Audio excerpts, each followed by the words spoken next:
Storie di Blues è un format di Dario Aspesani in onda su Spotify e YouTube. Scopri gli aneddoti e le storie dei personaggi che hanno reso celebre il blues. Bentrovati ad un nuovo appuntamento con Storie di Blues. Oggi parliamo di un bluesman, secondo me, veramente molto interessante. Parliamo di Ellis Chettle Davis, un bluesman, mi metto anche gli occhiali, nato nel 1926 e morto pochi anni fa, nel 2017. Lui nacque il 9 giugno del 1926 a Helena, dove sua madre lavorava come cuoca, ma era anche nota come guaritrice. Quindi vedete anche come capita qui la situazione dei guaritori di queste origini prettamente africane che poi vengono importate nel Nord America, come abbiamo detto già in tantissimi video.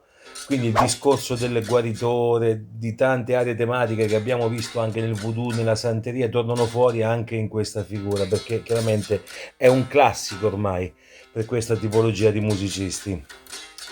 Poi i problemi furono tanti per questa infanzia di un ragazzo nato nel 26, appunto, andò a vivere con dei parenti in una piantagione vicino a Tunica, poi conosce tanti personaggi, fece amicizia con Isaiah Ross, che divenne soprannominato anche Dr. Ross, quindi una figura emblematica per quello che riguarda il blues.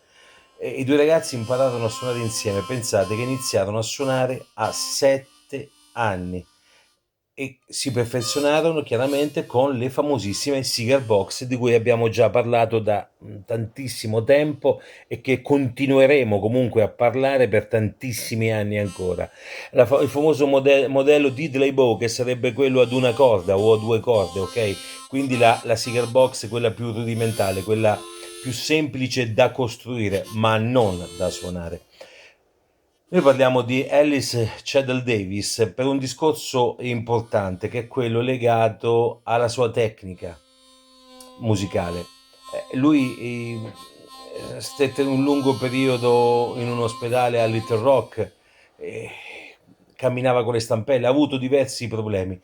Nonostante questo aveva una grande predisposizione per quello che era lo slider, ovvero il suono della chitarra utilizzando, io lo chiamo corpo contundente in maniera simpatica, ma in realtà non è il corpo contundente come capitasse nell'ipotesi di una fattispecie di omicidio, un corpo contundente è andato a finire contro il tizio Caio Semprone, no, lo dico in maniera simpatica, perché chiaramente chi viene dal blues rurale utilizza, come abbiamo visto in questo caso, nella Diddley Bow, ovvero nella cigar box, di un collo di bottiglia oppure di un tubo metallico per poter scorrere sulla tastiera e fare quelle determinate note. Lui divenne famoso per l'utilizzo di un coltello. Lui utilizzava lo slider perché non era avvezzo agli accordi.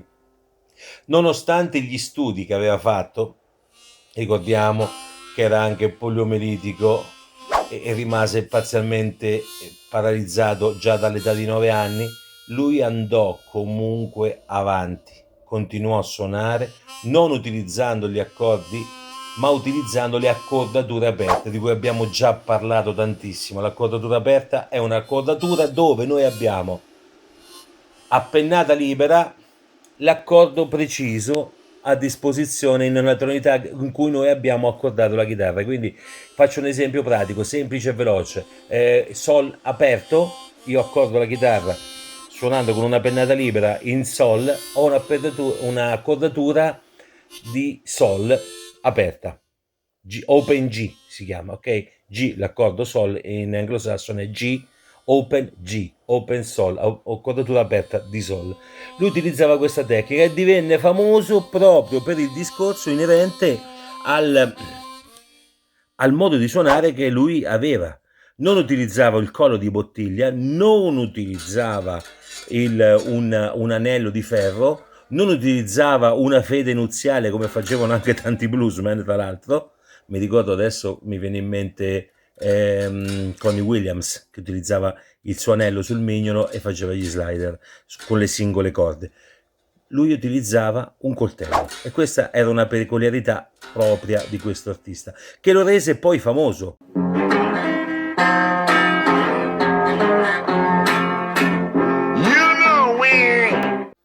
Ora a noi che siamo abituati a parlare di blues, a conoscere il blues, non ci facciamo più caso, ma questi personaggi utilizzavano veramente di tutto per suonare. C'era poi una bella intervista di B.B. King degli anni '80 dove lui parlava di Bacca White, che diceva che, a parte che diceva King diceva che Bacca White era un gran cazzato che sparava un sacco di puttanate, e dalle fonti ne abbiamo sentite veramente di cotte e di crude su Bacca White. Bacca White utilizzava anche un cacciavite tranquillamente per suonare gli slider con la quadratura aperta. Invece Alice Seadle Davis utilizzava il manico di un coltello. Da qui la sua fama, pensate, da qui la sua fama. Però è stato un personaggio che comunque ha dato molto innanzitutto non semplicemente dal punto di vista musicale, ma anche dal punto di vista della sua vita, una vita veramente dura. Lui già negli anni 40 già faceva cose, e negli anni 40 Elena era padre di Robert Lockwood Jr., personaggi tipo Sonny Boy o Roosevelt Skies e tanti altri bluesmen. Davis lavorò con molti artisti locali, in particolare con Robert Network, quindi capite come era pregna la sua vita di questo blues, di questo modo di suonare, di suonare sempre e comunque. E qui la magia di questo personaggio, che poi dopo la sua morte fu ritrovato e vennero fuori fortunatamente dei video. Noi abbiamo trovato qualcosina online di questo personaggio, ma sono registrazioni fatte tanti anni fa e riportate in auge proprio dopo la morte, perché come sapete benissimo, quando poi muori, allora la gente si ricorda di te e vieni celebrato per quello che sei stato veramente in vita. Allora, lui ebbe la facoltà, il piacere, l'onore, la gioia di poter collaborare con tanti artisti e registrò anche dei brani secondo me molto importanti. Rimase attivo fino alla fine dei suoi giorni, membro di tante rock band, di tante blues band che apparvero nel suo album del 2002 che si intitolava Lightning Struck the Pine.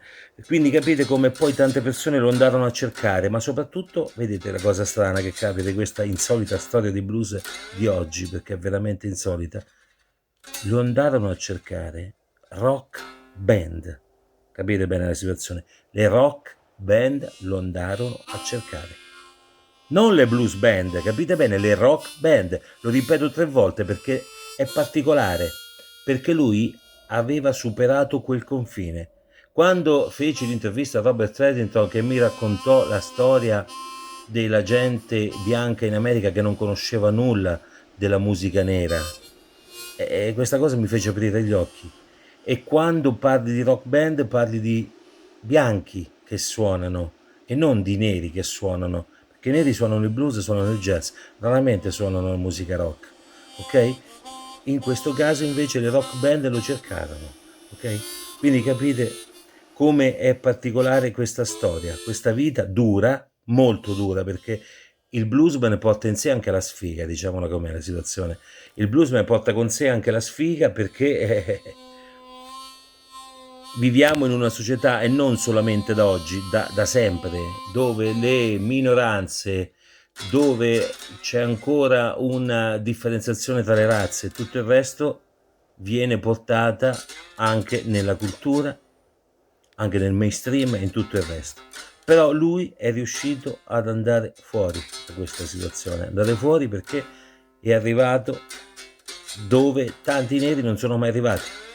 Tanta musica dei neri d'America non è mai arrivata ai bianchi, ci è arrivata dopo gli anni 2000, 2005, prima anche negli anni 90 quando si parlava tanto di blues, a parte B.B. King, Buddy Guy e pochi altri fenomeni, John Lee Hooker mi viene in mente, quindi le figure apicali di quello che erano il blues vero e proprio, le altre non sfondavano quel confine tra la musica nera e la musica bianca. Lui, nonostante che è una figura minore per quello che riguarda il blues, ma io amo parlare delle figure minori perché sono quelle che hanno dato la base alla musica blues, e proprio lui ci è riuscito. Quindi onore al merito a questo grande artista.